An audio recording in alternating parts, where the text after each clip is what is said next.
जैसा कि तुम सुनते आ रहे हो कि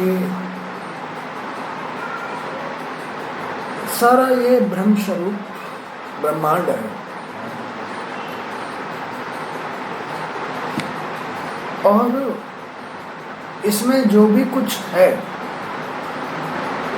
वो सब ब्रह्म की ही उत्पत्ति है।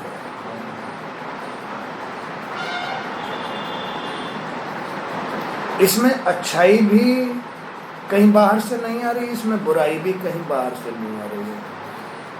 सबका मूल तो एक ईश्वर है,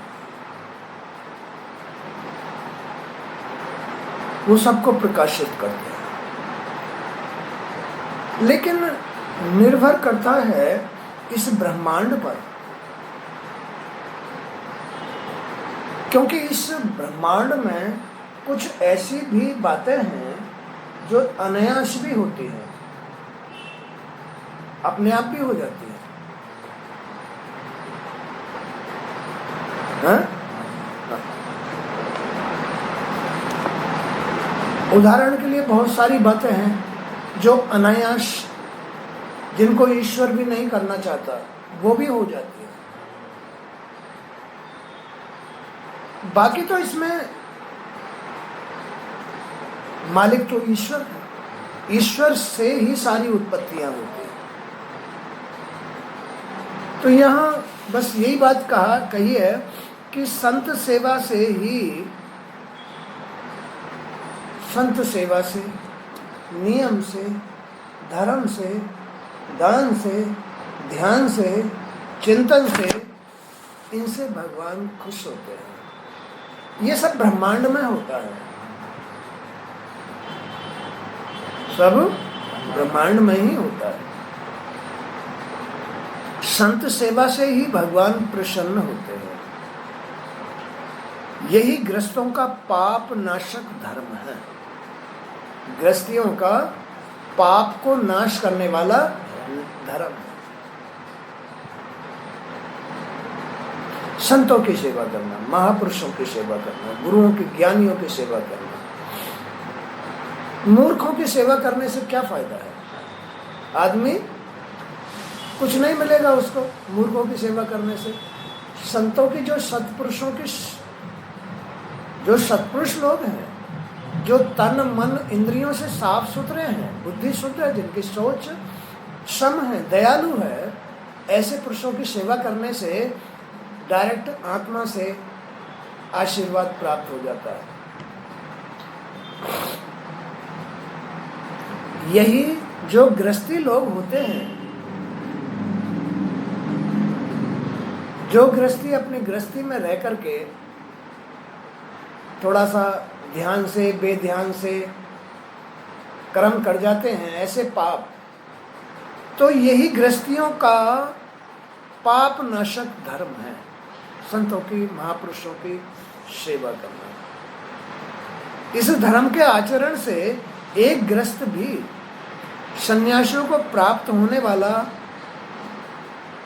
इस धर्म के आचरण से एक गृहस्थ भी सन्यासियों को प्राप्त होने वाला परमपद अनायास प्राप्त हो जाता है।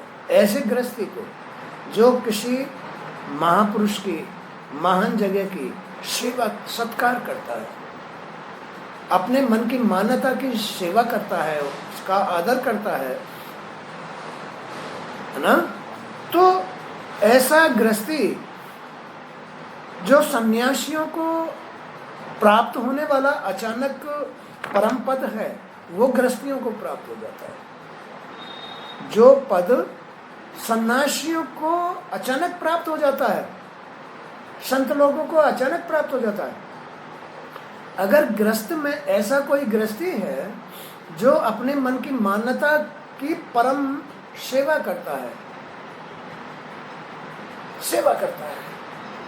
उसके दुख सुख का ध्यान रखता है, यानी उस संसार में, भाई मान लो हमने कोई स्थान ही बना रखा है, कोई मिट्टी की डली है, तो उसमें यह देखना होता है दुख सुख क्या है कि कहीं वो टूट तो नहीं गई है, कहीं वो फूट तो नहीं गई है, कहीं उसका कोई मतलब जो है अहित तो नहीं हो रहा है।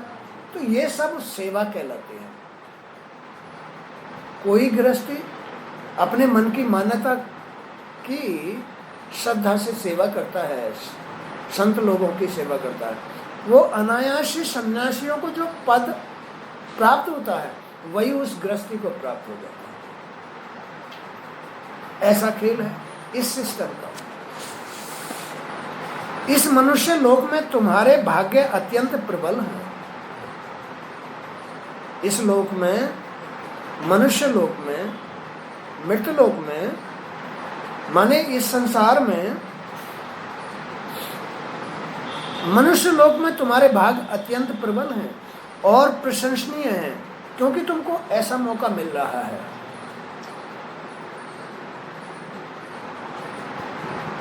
गुरुओं की सेवा करने का, संतों की सेवा करने, गुरु रास्ता बताते हैं, जाओ गंगा मैया की सेवा करके आओ, जाओ बाबा मोहन राम की सेवा करके आओ, चलो भाई अपने किसी संत की फलाने की सेवा करके आओ। तो ये धन्य है ये लोग कि हमें इस तरह का मौका मिल रहा है, सेवा करने का मौका मिल रहा है, नहीं तो न पाताल में मिलता न स्वर्ग में मिलता। हमारे भाग्य अत्यंत प्रबल और प्रशंसनीय है कि तुमको ईश्वर के दर्शन प्राप्त करने को मिल रहे हैं, उनका आशीर्वाद प्राप्त मिलता है, यानी और बहुत सारे संतों के माध्यम से दुआएं मिलती है, आशीर्वाद मिलता है। तुम अपने परमात्मा का, अपनी आत्मा का यानी कि आनंद महसूस कर सकते हो। तो इस मनुष्य लोक में तुम्हारे भाग्य अत्यंत प्रबल और प्रशंसनीय है, क्योंकि तुम्हारे घर में साक्षात पर ब्रह्म परमात्मा मनुष्य रूप में गुप्त रूप से निवास करते हैं। ये जो जीव है, जब तक समझ में नहीं आता तब तक ये जीव बड़ा पाखंडी होता है, और जब समझ में आता है कि मैं ही ब्रह्म हूँ, मैं ही ब्रह्म का अंश हूँ, तब आनंद आता है। तब वो समझने की कोशिश करता है, अरे भाई कितनी अनमोल चीज़, कितनी बड़ी चीज़, जिसको हम मतलब ऐसे ही गंवार गर्दी में गंवा रहे हैं। तो इसलिए सारे संसार से पवित्र ऋषि मुनि बार बार उनके दर्शन करने की इच्छा से तुम्हारे पास आते रहते हैं, क्योंकि तुम्हारे घर में साक्षात पर ब्रह्म परमात्मा मनुष्य रूप में गुप्त रूप से निवास करते हैं। यही आत्मा है, यही परमात्मा है, यही तुम जीव बन जाते हो। मन के अनुसार, शरीर के इंद्रियों के अनुसार तुम ही जीव बन जाते हो।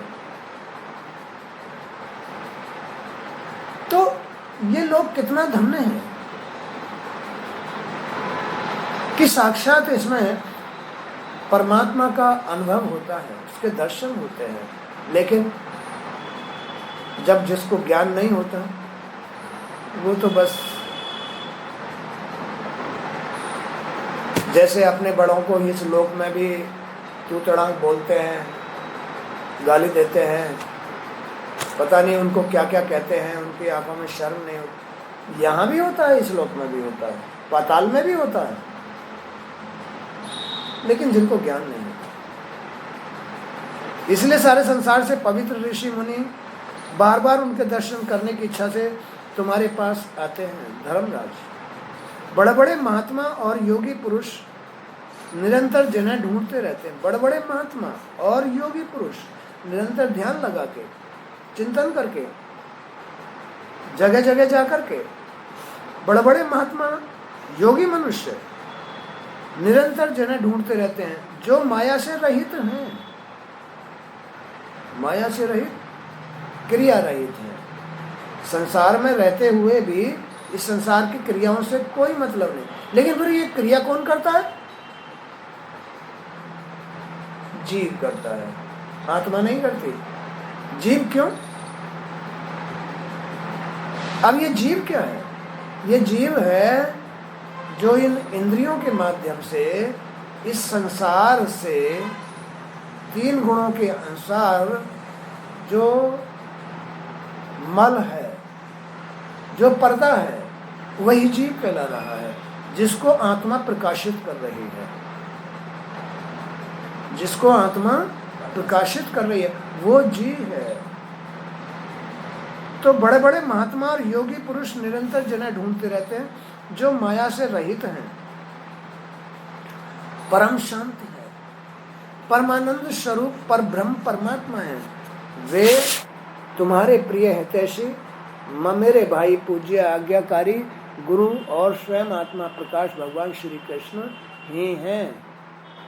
भगवान शंकर और सृष्टि के नियंता ब्रह्मा जी भी जिनके यथार्थ स्वरूप का अपने संपूर्ण बुद्धि से वर्णन नहीं कर सके, फिर हमारी तो सामर्थ्य ही क्या है कि हम उनके रूप का, उनकी लीलाओं का वर्णन कर सकें। हम तो मौन रहकर ही पूर्ण निष्काम भक्ति और संयम से उनकी पूजा करते हैं। वे हमारी पूजा से प्रसन्न हों, हम पर कृपा करें, यही हम चाहते हैं। परीक्षित, इस प्रकार देवऋषि नारद का यह प्रवचन सुनकर राजा युधिष्ठिर को अत्यंत आनंद का अनुभव हुआ। उन्होंने प्रेम विहल होकर देवऋषि नारद और भगवान श्री कृष्ण की पूजा की। तदुपरांत देवऋषि नारद भगवान श्री कृष्ण और राजा युधिष्ठिर से विदा लेकर वहां से चले गए। युधिष्ठिर ने जब यह सुना कि भगवान श्री कृष्ण ही परब्रह्म हैं, तो उनके आश्चर्य की सीमा न रही। इस प्रकार मैंने तुम्हें दक्ष पुत्रियों के वंशों का अलग अलग वर्णन सुनाया है। उन्हीं के वंश में देवता, असुर, मनुष्य आदि संपूर्ण चराचर जगत की सृष्टि हुई है। तुम्हें भी भगवान श्री कृष्ण का ही आश्रय लेना चाहिए। सबको भगवान श्री कृष्ण का आश्रय लेना चाहिए, जो सत्य है, 16 कलाओं के मालिक है, त्रिलोकीनाथ है।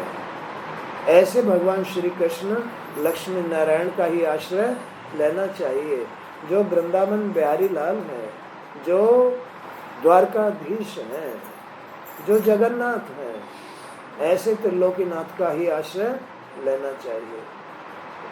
तो इस प्रकार तात्पर्य यह है कि आखिर भगवान इतने महान क्यों है? क्योंकि वो त्रिगुणातीत है, तीनों गुणों से परे, माया से परे है।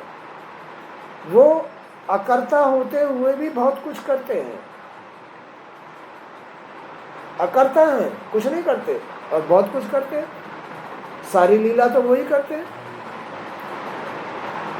सत्य हैं, बिल्कुल सत्य हैं, अटल हैं, ध्रुव है। वही धर्म है, वही सनातन है, वही सत्य है, वही निराकार है। फिर भी तुम्हारे अंदर है, तुम्हारे घर में है। तो ऐसे उस पार ब्रह्म परमेश्वर का, उनकी लीलाओं का गुणगान करना चाहिए, सुनना चाहिए। और जो आदमी अपने मन की जो मान्यता होती है, उस मान्यता की सेवा करता है, तो ऐसे गृहस्थी को तो अचानक, जैसे संतों को परम पद प्राप्त हो जाता है, ऐसे गृहस्थी को अचानक परम पद प्राप्त हो जाता है। धीरे धीरे धीरे धीरे धीरे धीरे परम पद प्राप्त हो जाता है। तो इस तरह से आज का सत्संग भी यहीं तक। जय श्री कृष्ण। सत्यनारायण श्री लक्ष्मी नारायण की जय।